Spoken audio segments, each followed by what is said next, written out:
ఈ దినపు దేవుని యొక్క మాట ఆదికాండము 46వ అధ్యాయము 29వ వచనము.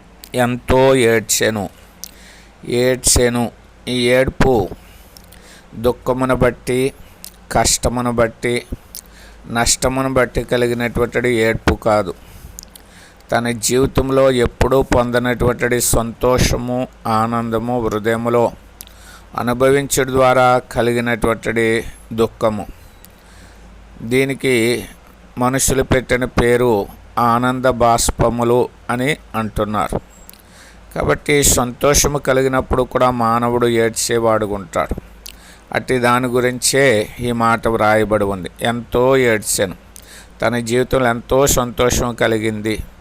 ఇది దేనిని బట్టి అంటే దేవుని బట్టి కలిగింది. మనము కూడా దేవుని వెంబడిస్తే ఆ రీతైనటువంటి సంతోషము పొందేవారంగా ఉంటాము.